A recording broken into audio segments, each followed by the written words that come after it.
Today we're back exploring Oklahoma, exploring some ghost towns, kind of in the southern part of the state. Probably gonna head north today and see how far we can make it and see how many interesting places we can find. We're starting out in a fairly interesting one. I think it's named Agawam, and it's right off of Highway 81, and it's off of old Highway 81. So you can kind of see where the road is, where it changes, where it used to go, the original 81. And then you can see where the new, more high-speed highway is. So it's kind of bypassed it, but they run real close to each other. And Agawam is just right there as you turn off of old 81, a few scattering of houses. So it started along the railroad in the early 1900s, had a post office for a little while in the early 1900s there, and declined, and then they discovered oil in this area, so that gave it a little bit of new life in the 20s, but didn't last very long. They built a school. I think it's kind of down the road here a little bit, and that's kind of the end of it being a town of much significance. There's some houses here. There's definitely some abandoned houses. It's interesting to drive kind of back through the area. So let me show you it, and then we'll move on to the next one.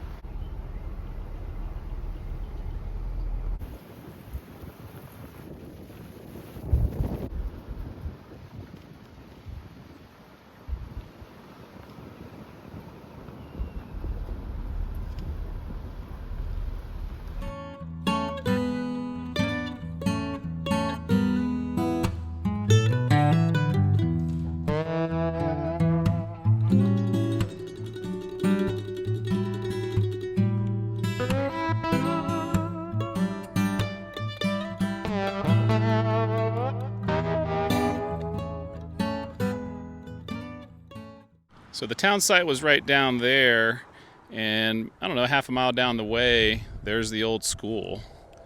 And you can see they must have tried to turn it into a antique and collectible business. But yeah, there's the old Agawam school.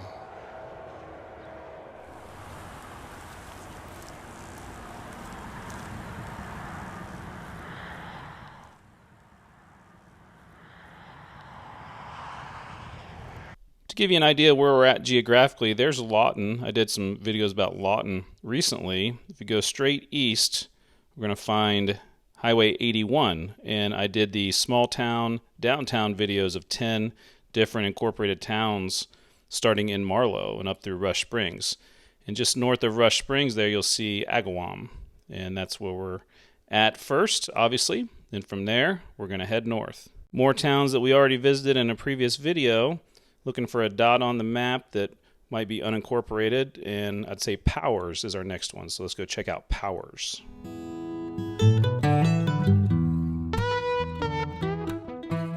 Our next town, or ghost town, I guess you might call it, of Powers, does not yield us very much. This is it. It's just an empty spot along the railroad. Oh, by the way, it's getting really windy. We're up in Canadian County, and you wonder, well, what was this? And good question, because not quite sure. A lot of times there's dots on maps because they used to be something, but you look and do some research and it's hard to find, especially if you're not from the area. So what I'm guessing is this was just a stop along the railroad, because the dot on the map is literally right here. So there was a town called Union City that was a few miles that way, and the town, or the city, small city of El Reno is up that way. I can even see it way off into the distance. And probably this would have been the next stop on the railroad. Maybe they needed a stop for water or something, but that was often the case back in the day. And this was on maps in the early 1900s, so it's possibly what it was. Never had a post office, never amounted more than just probably a stop on the railroad. Let's head north out of Powers. We're going to go past El Reno. That's where Route 66 crosses our little trip today. And just off of 81, there's Concho. So let's go check out Concho.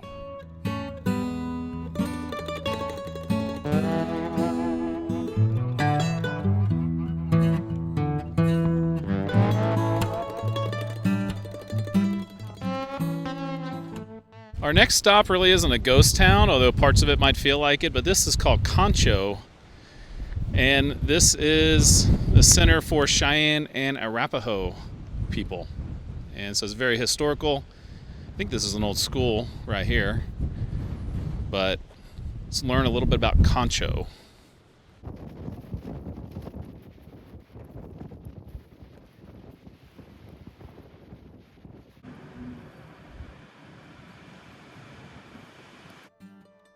We're going to divide this tour of Concho up into a couple different segments because there's a large boarding school that we're going to go explore. But in terms of the town, it was established in 1909.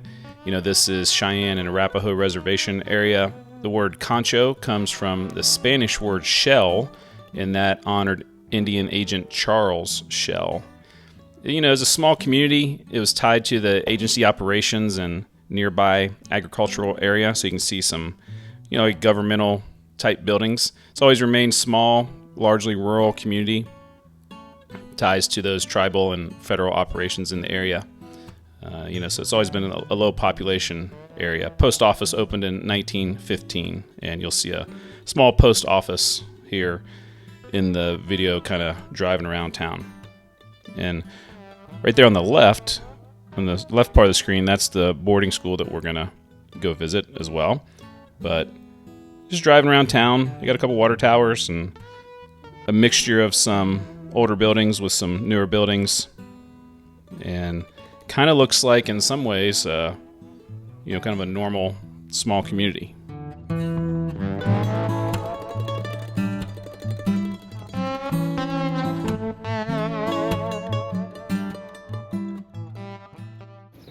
A couple of memorials as well. This is of the Sand Creek Massacre that happened in 1864, where 150 to 200 Cheyenne and Arapaho people died in an attack by U.S. militia over in Colorado.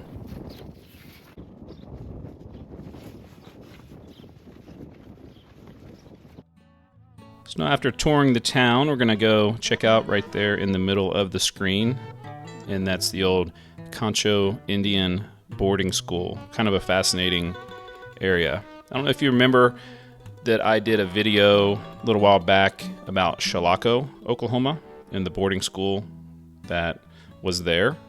And so this boarding school was open from 1909 to 1983, and primarily Cheyenne and Arapaho natives, and then it was later open to other Native American students.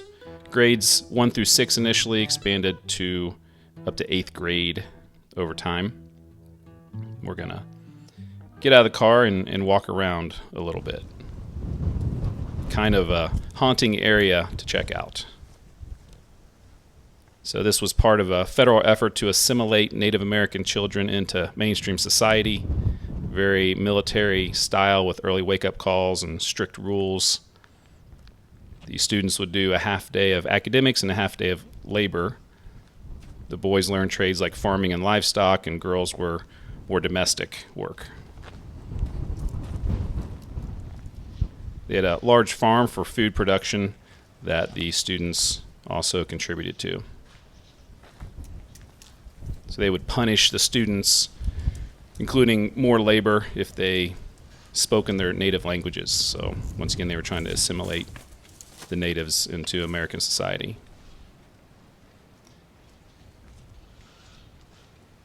So when you walk in here, you're going to see some murals over there on the right, and they are all around inside of this building, and you think it might be something like graffiti, but it's not. Actually, it was started in 2014 to honor and remember Cheyenne and Arapaho students who attended the school. Originally, there was just one mural, and it's continued to expand. So it's kind of fascinating.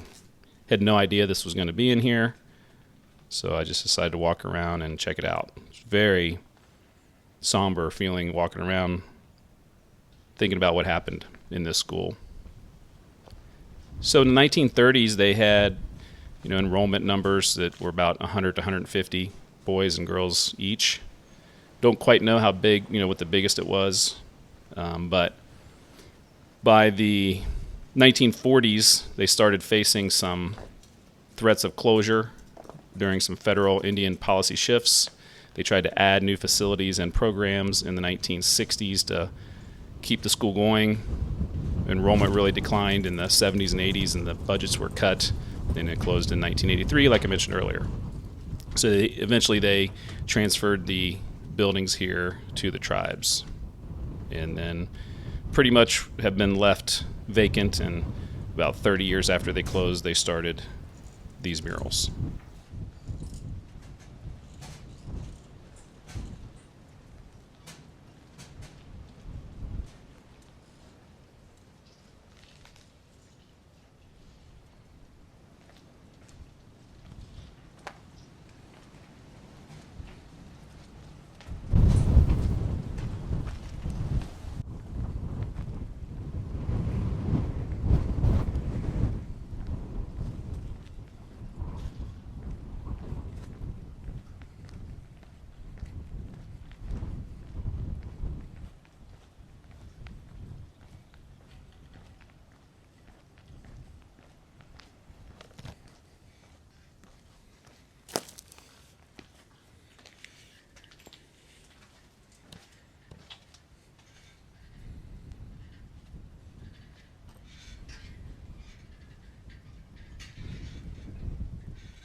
Continuing north along 81, Kingfisher, that was in our previous video, Dover as well, and looks like Jack's is along the railroad, so we'll go check out Jack's. Kind of like earlier in the day, we were at Powers, and just kind of a railroad stop maybe, and Jack's is probably the same, although they got a lot going on here. We got a little red dirt mountain. So I'm not quite sure what Jack's used to be. It was on old maps, so early 1900s it was on maps, so probably had something to do with the railroad, just like I said, Powers. And now this area, there's some, looks like oil refinery type places. There's all kinds of activity going on kind of down the road here. So Jack's is history, but there's still some interesting stuff to see.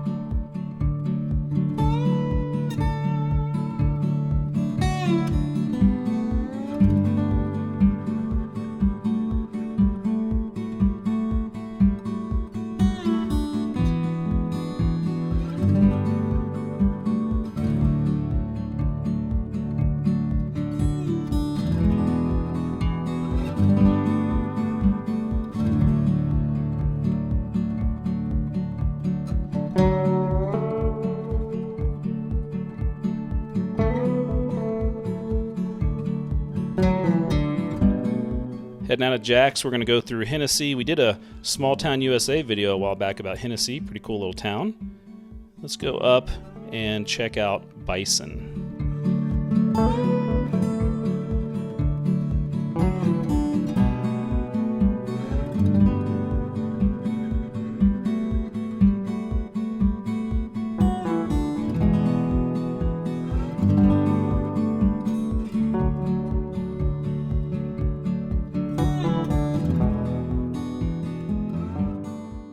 Our last stop's going to be here in Bison, Oklahoma, and stopped here at the church. They have a real nice church. Some things to check out. They actually have a working post office still, so I'm not sure if you would want to consider this a total ghost town. It's certainly unincorporated, and there are some things around town that's very abandoned looking. So yeah, let's learn a little bit more about Bison. Bison's probably the largest community on our list today.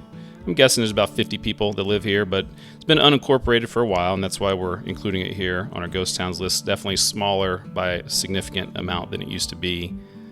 And it was named for nearby Buffalo Springs. That was a historic stagecoach stop and watering hole on the Chisholm Trail. That's about a mile north of town. And the post office has been open here since 1901, and there is that post office. We'll step inside of it here after we tour the town. But the economy here is largely agricultural. There are several oil wells on farms. And there's the Bison Cooperative Association grain elevator. Bison had a state bank from 1900 until 1933, and that closed due to the Great Depression. The co-op was established in 1920, and that was the same year that Oklahoma Gas and Electric brought electricity to Bison. There's also a Catholic community here as part of the St. Joseph's Parish under the Archdiocese of Oklahoma City, so we'll see a nice church and facilities just a little bit later in our tour.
So our last town of Bison's just down the way. We took a little red dirt back road and found this.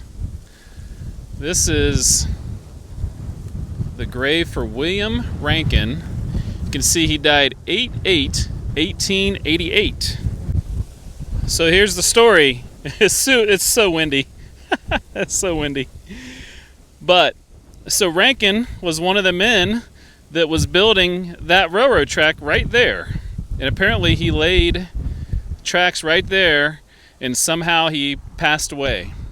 And his co-workers buried him right here. And this is all from equipment, and you can see the railroad ties and equipment from the railroad here. So William Rankin, 8/8/1888. died right there. They buried him right there.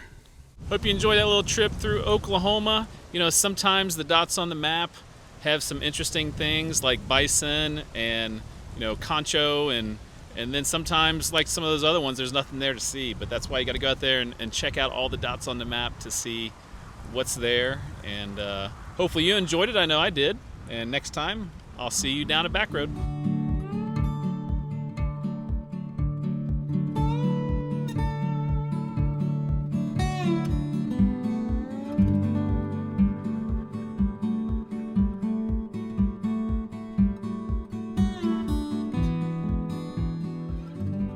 Hey, thanks for making it all the way to the end of that video. And since you're here, let me tell you a little bit more about the extras on the channel. One of the first things you can do is become a member. There are 3 levels of support. There's supporter, producer, and executive producer levels. All 3 have different levels of fun incentives and perks. If you haven't done so, please check out travelwiththewiseguy.com. There are lots of extras on there to explore. One of them is merchandise. We have Travel with the Wise Guy coffee mugs, Death Go Round t-shirts, hoodies, hats, and all sorts of fun things to show your support of this channel. Also on the website is a custom Google map.